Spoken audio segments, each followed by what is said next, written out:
Welcome to Holme Horror. I've been waiting for you.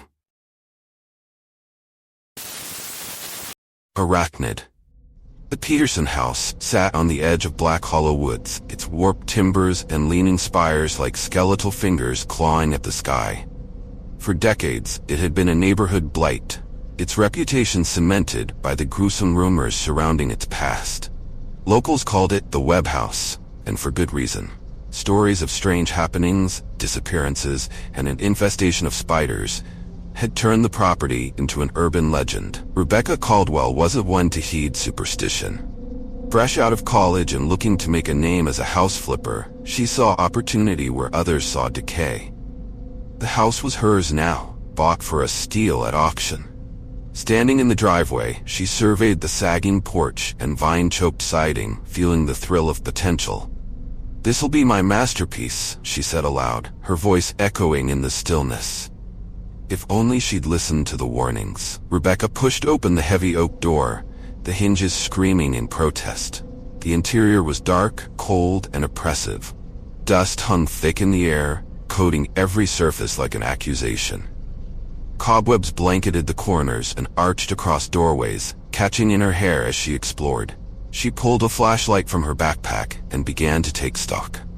The ornate woodwork of the banister, the intricate moldings along the ceiling, all were covered in years of neglect, but hinted at the house's former grandeur. Her eyes caught the carvings on the staircase, long, spindly patterns that resembled the segmented legs of a spider.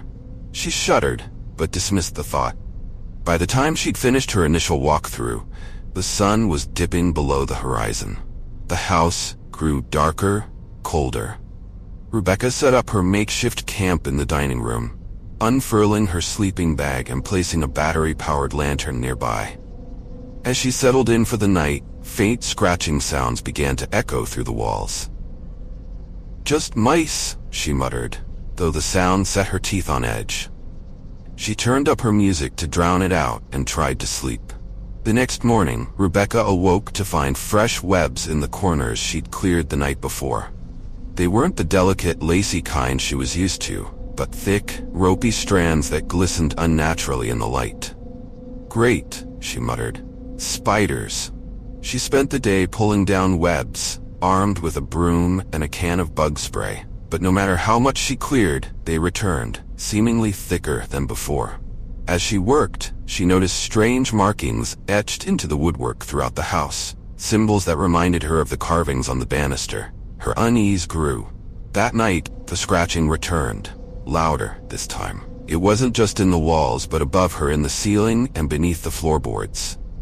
Rebecca shoved her earbuds in and cranked up the volume, but even then, the sound of skittering legs haunted her dreams. Determined to confront the problem head-on, Rebecca decided to investigate the basement. Armed with a crowbar and a flashlight, she pried open the rusted basement door. The smell hit her first, a sour, earthy stench that made her gag. The basement was a cavernous space, its stone walls covered in a dense network of webs. They shimmered in her flashlight beam, and she swore they pulsed, as if alive. Rebecca's stomach churned as she spotted small, desiccated shapes cocooned within the webs. Rats, birds, and other unfortunate creatures. In the center of the room was an iron door, its surface carved with more of the strange symbols she'd seen upstairs. Her heart raced as she approached it. The air grew colder, and a faint vibration seemed to emanate from the door, as if something on the other side was alive. Rebecca backed away, her instincts screaming at her to leave. She fled up the stairs, slamming the basement door shut behind her. The following day, Rebecca called an exterminator. Mr. Drake arrived that afternoon, a burly man with a gruff demeanor. He listened to her description of the infestation with a frown. "Sounds bad," he said, pulling equipment from his van. "Spiders this aggressive usually mean there's something off about the environment." Rebecca followed him as he began his inspection, watching as he sprayed chemicals and set traps. By the time he reached the basement door, his frown had deepened. "I've seen a lot of infestations," he said, "but this is something else." When Rebecca checked on him hours later, he was gone. His tools lay abandoned in the basement, his van still parked outside. Panic gnawed at her as she searched the house, calling his name. She found no trace of him, only more webs. Thicker, darker, and spreading like a living organism. That night, the scratching became unbearable. It wasn't just noise anymore, it was movement. The walls seemed to breathe, the webs creeping closer to her sleeping area. Rebecca barricaded herself in the dining room, her flashlight trembling in her hands. Her phone buzzed. A text from an unknown number read, "Get out now." She froze, her mind racing. Before she could react, her flashlight beam caught movement, a spider the size of her fist scuttling across the wall. Then another, and another. They poured from the cracks, their eyes gleaming like black pearls. Rebecca screamed and fled, her heart pounding as she stumbled through the darkened house. The spiders followed, their legs clicking against the hardwood floors. She barely made it to the front door before slamming it shut behind her. The next morning, Rebecca decided to confront the source of the infestation. Armed with a hammer and her waning courage, she returned to the basement. The webs were thicker than ever, clinging to her clothes and hair as she descended. She pried open the iron door, revealing a chamber that defied logic. The walls weren't stone, but a writhing mass of spiders, their bodies interwoven to form a living structure.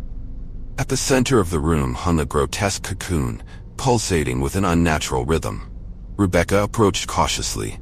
The cocoon split open, spilling a viscous black liquid onto the floor.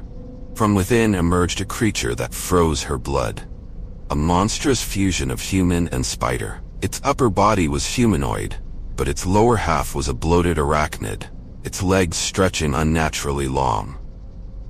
"You've disturbed us," it hissed, its voice a wet gurgle. "Now you'll join us." Rebecca turned to run, but the webs ensnared her, their sticky strands wrapping around her limbs. The spiders swarmed, their needle-like legs piercing her skin as they dragged her toward the creature. Rebecca's screams echoed through the chamber as the creature began its work.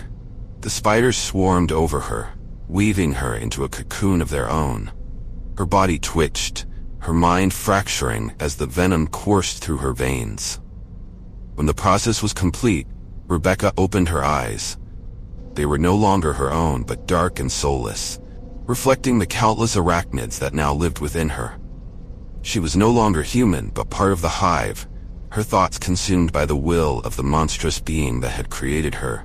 The Peterson house stands silent now, its windows dark and uninviting. The townspeople avoid it, their fear renewed by the disappearance of Rebecca Caldwell and the exterminator. At night, faint lights can be seen flickering within, like fireflies trapped in a jar. Inside, the webs have consumed every inch of the house, their tendrils spreading further each day. In the basement, the hive grows. New cocoons hang from the ceiling, each one pulsing with life. And at the center of it all sits Rebecca, her once human form twisted into a grotesque parody. She waits, her voice a faint whisper in the dark, "Come closer." Thanks for watching, and don't forget to subscribe for more chilling stories. And remember, be careful. I'll be watching you.